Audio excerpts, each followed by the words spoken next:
This entry specifically, I'm going to attempt to make about food, but I know how I'll get distracted by other topics and frustration.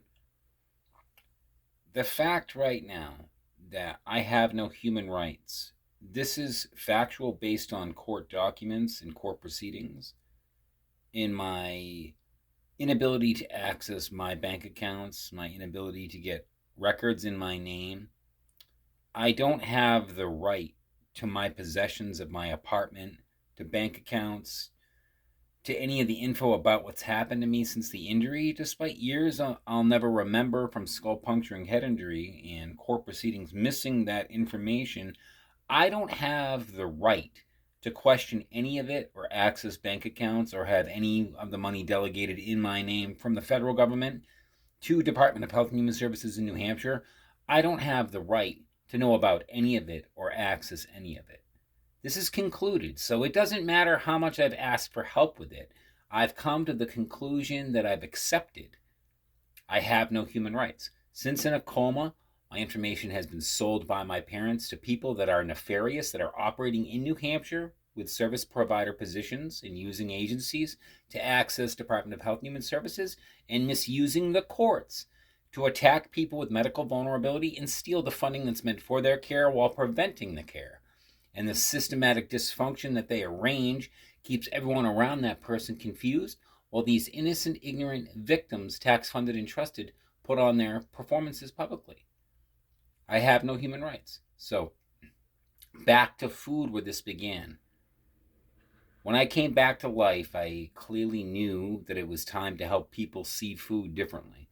All I have done since returning to life is attempt to take care of myself, cook properly, and provide my body with what it needed to heal the cells. All I've communicated to other people was my intent to help others see food differently and to do it by example. I recognized pretty early on that before my injury, I was all about cooking food for people before the injury because I wanted to be recognized. Pride was my guide, that I wanted to show people I could cook food better than anyone else.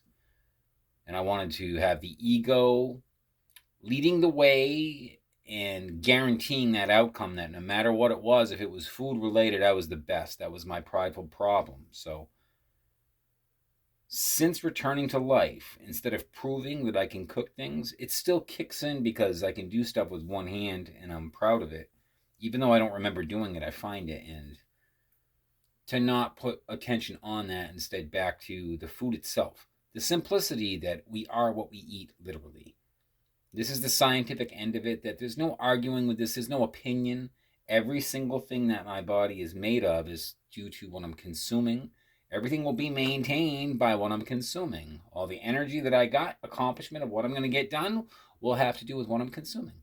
It's all the basis of my reality. So since I am what I eat, literally, and I'm becoming what I think, inevitably, it's the choice to take both more seriously. And when being stuck in the present from my rare neuroplasticity and the ability to access my DNA with that simple deductive reasoning, I chose to apply it with the intent to answer questions after healing.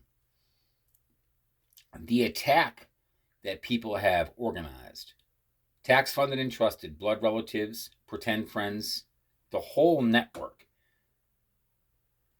that's attacked with nothing but organized judicial misuse by means of medical fraud for the multi-million-dollar assault, killing Hannah, still separating Gabe, Tristan, myself, still terrorizing all of us, organized by my blood parents, my older brother, and Peterborough residents employed through the state. It continues no matter what, so the food end of it also doesn't change and continues no matter what.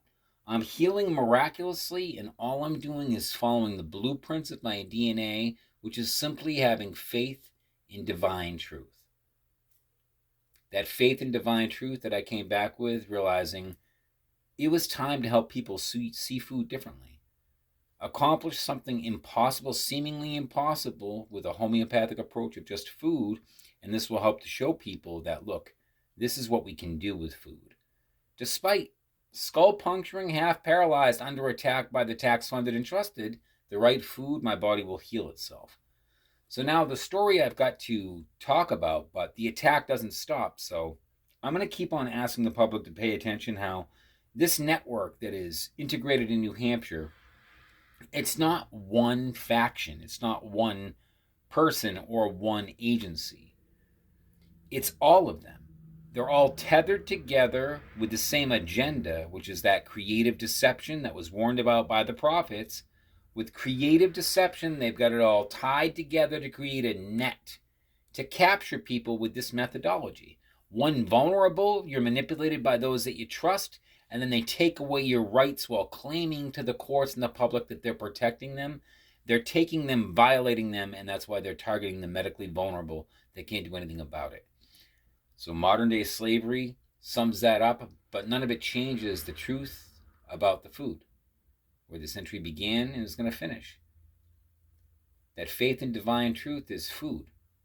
If I'm eating real food, fresh food, the way that it was intended by our source, not manipulated by chemicals or artificial flavors or anything, just the way that it came to be by this divine will that we call God, in English, that divine truth. So my DNA calls for the blueprints of this other stuff that was made the same way at the same time. They match perfect, and bing, if you have faith in that divine truth, seemingly impossible stuff happens. And I am going to finish it at that before I get angry and start to vent on how they've attacked my children, killed Hannah, still terrorizing Tristan, stole our home, wrecked half my body, destroyed the business, and all of it for the love of money. I'm not going to go there yet.